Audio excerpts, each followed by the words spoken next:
시청자 여러분 안녕하십니까? VOA 뉴스투데이 시작합니다. 미국 백악관이 바이든 행정부의 종합적인 인도태평양 전략을 공개했습니다.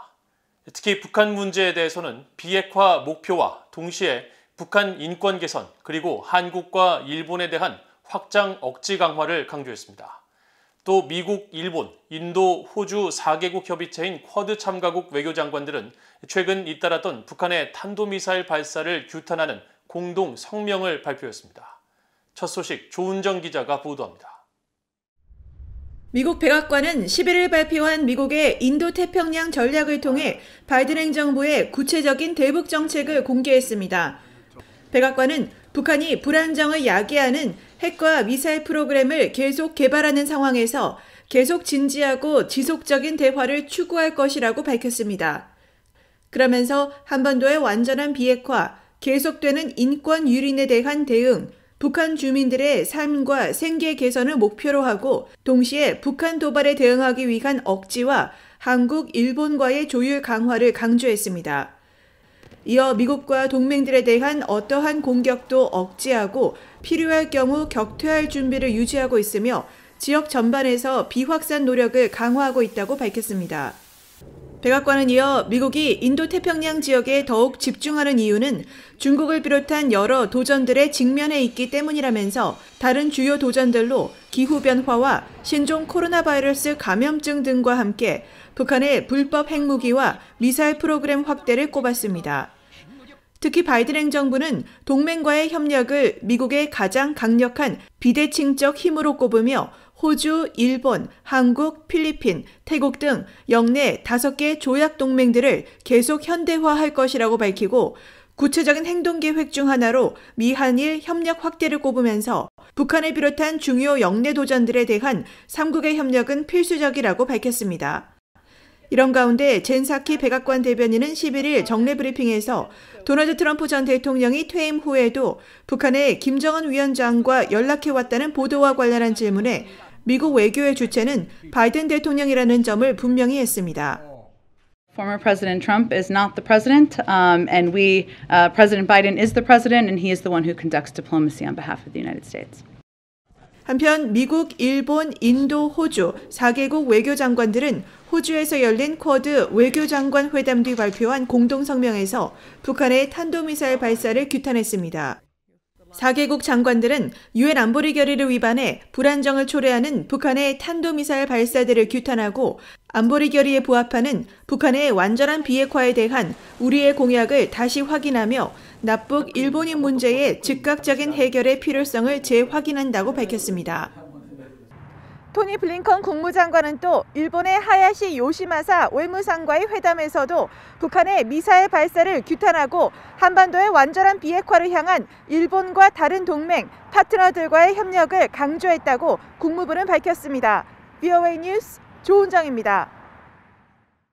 조 바이든 대통령이 취임 이후 1년 넘게 공석 상태였던 주한 미국 대사에 국무부에서 대북 제재 이행을 총괄했었던 필립 골드버그 콜롬비아 주재 미국 대사를 지명했습니다. 골드버그 대사와 함께 일했던 미국의 전직 관리들은 한반도 상황에 해박한 그가 주한 미국 대사로서 제재 문제를 넘어 효율적인 미한 공조를 이어갈 것이라고 평가했습니다. 김영교 기자가 보도합니다. 미국 백악관은 11일 보도자료를 통해 조 바이든 대통령이 신임 주한 미국 대사에 필립 골드버그 주 콜롬비아 미국 대사를 지명했다고 밝혔습니다. 골드버그 대사는 미국 국무부 최고위급 외교관인 경력 대사로 필리핀 주재 미국 대사를 거쳐 2019년부터 콜롬비아 주재 대사직을 수행하고 있으며 과거 국무부 정보연구 담당 차관보와 유엔 대북제재 1874호 결의안 이행을 위한 국무부 조정관을 역임하는 등 풍부한 외교 경험을 갖고 있다고 백악관은 설명했습니다. 골드버그 대사는 오바마 행정부 당시인 2009년부터 2010년까지 국무부 유엔 대북제재 이행 담당 조정관을 지내면서 유엔 대북제재 결의 1874호의 이행을 총괄하고 관련 국제협력을 조율했으며 당시 중국의 안보리 결의 이행을 강력히 촉구해 북한의 전략물자 밀반입 봉쇄 조치를 이끌어냈다는 평가를 받았습니다. 골드버그 대사와 비슷한 시기 북핵 6자회담 미국 측 대표로 활동했던 글린 데이비스 전 국무부 대북정책 특별대표는 VOA에 골드버그 대사가 대북 제재 관련 과거 경험을 바탕으로 한국 정부와 효과적으로 협력할 것으로 전망했습니다. I think it's good that he has had that sanctions experience because he knows a great deal about it, and he'll be very effective when, as ambassador of the United States, he's called upon to discuss it with his counterparts in the government in Seoul.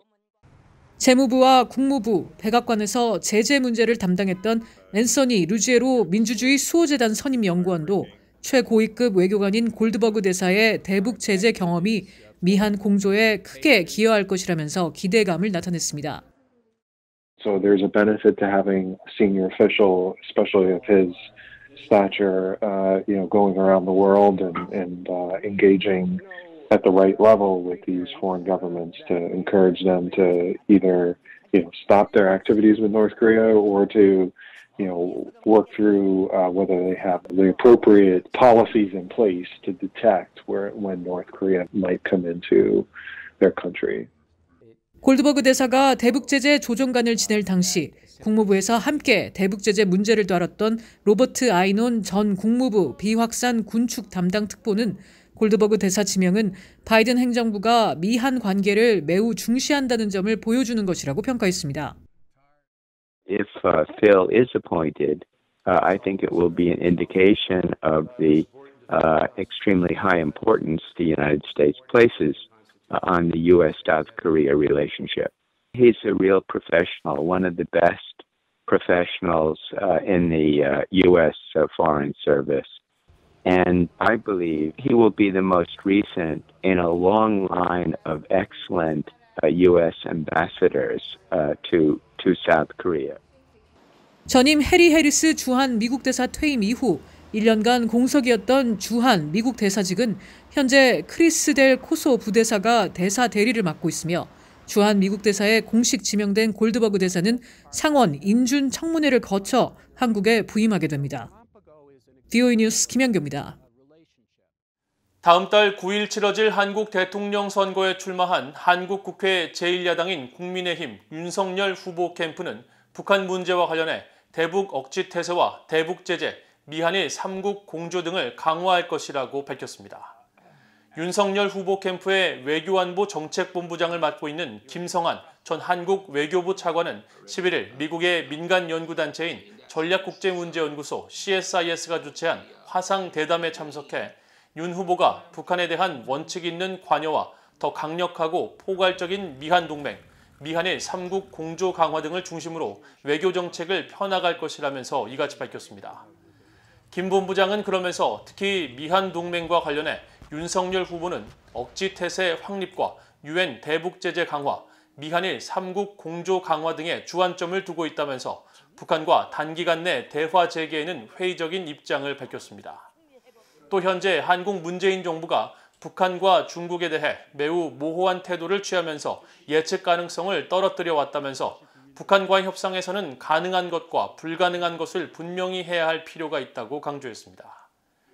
이날 대담에서 빅터차 CSIS 한국 석좌는 최근 2단 미사일 발사와 핵과 대륙간 탄도미사일 ICBM 시험 재개 가능성 등을 거론한 북한은 한국에서 누가 당선되든지 차기 대통령에게 더 많은 압박을 가하기 위해 도발과 압박을 대선 기간에 지속할 것이라고 전망했습니다. 수미테리 우드로 윌슨 센터 한국 담당 국장도 북한은 긴장 수위를 계속 높이며 새로 들어설 한국 정부와 바이든 행정부에 계속 어떤 메시지를 보내고 싶어 할 것이라며 이런 상황에서 미국과 한국이 같은 선상에 있는 것이 중요하다고 강조했습니다. 북한의 최대 항구인 남포항에서 최근 화물량이 급증했으며 지난 2020년 1월 북한이 신종 코로나 바이러스 방역 조치를 이유로 취했던 국경 봉쇄 이후 가장 활발한 모습을 보이고 있다고 북한 전문 매체 38노스가 분석했습니다. 38노스는 10일 북한 남포항 부두와 야적장 등을 촬영한 지난달 27일 위성사진을 분석한 결과 부두에서 평소보다 많은 양의 컨테이너와 화물들이 포착됐으며 선박 정박지에서부터 부두까지 얼음길이 형성된 것을 확인했다면서 이는 화물선 하역 작업이 수차례 진행됐음을 보여준다고 분석했습니다. 또 이 같은 얼음길이 석탄과 석유 등을 취급하는 항만 주변 강을 따라 이어지고 있다면서 석탄과 석유 운반도 지속되고 있음을 시사하는 것이라고 지적했습니다. 삼팔로스는 그러면서 남포항의 이 같은 동향은 지난달 북중간 화물열차 통행 재개와 함께 북한이 신종 코로나 바이러스 확산 방지를 위해 취했던 국경 봉쇄 조치 이후 최고 수준의 움직임으로 대외 무역 중단 조치가 완화되고 있음을 보여주는 것이라고 평가했습니다. 러시아에서 망명 준비 중에 납치돼 북한 외교공관 시설에 감금된 것으로 알려진 북한 적공국 소속 최금철 소자와 관련해 미국의 인권 전문가들은 이를 국제사회에 알려 그의 석방을 추진해야 한다고 밝혔습니다. 로버트 킹 전 국무부 북한인권특사는 11일 VOA와의 전화통화에서 이번 사건은 북한 정권이 얼마나 잔인하고 그런 체제 아래서 주민들이 사는 것이 얼마나 어려운지를 분명히 보여준다면서 인도적 차원에서 최 소자를 석방해야 하며 미국은 유엔에 그의 석방을 촉구하는 것이 타당하다고 밝혔습니다.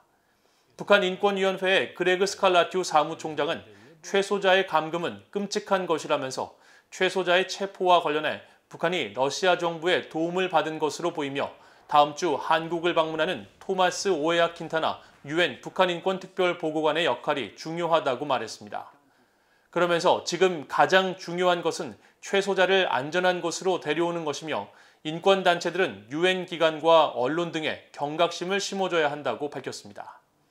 북한 자유연합의 수잔 숄티 대표는 우리는 이 남성이 아직 러시아에 있다면 그가 죽지 않도록 러시아 연방에 호소해야 한다면서 분명한 것은 최 소자의 생명이 심각한 위험에 처해 있다는 것이고 북한으로 그가 송환되면 처형당할 것이라며 난민협약에 서명한 러시아 연방이 국제조약 의무를 존중하기를 바란다고 말하고 한국 정부도 이 문제를 해결하기 위해 적극 나서야 한다고 강조했습니다. 국제 백신 공급 프로젝트 코백스가 북한에 미국 제약사 노바백스가 개발한 코보백스 백신 25만 2천 회분을 추가 배정했다고 11일 홈페이지에 올린 14차 신종 코로나 바이러스 백신 배분 계획 보고서를 통해 밝혔습니다. 북한이 미국 제약사가 개발한 백신을 할당받은 것은 이번이 처음으로 그동안 북한은 영국 옥스퍼드 대학교와 다국적 제약회사 아스트라제네카가 공동 개발한 아스트라제네카 백신과 중국산 백신 시노백을 코백스로부터 배정받았습니다. 코백스는 이날 관련 사안에 대한 VOA의 질문에 올해부터 각국의 필요를 기반으로 백신을 할당하기로 했다며 북한이 수용하지 않아 그동안 북한에 배정돼 축적된 백신 811만 회분은 11일 기준으로 154만 800회분으로 하향 조정했다고 설명했습니다.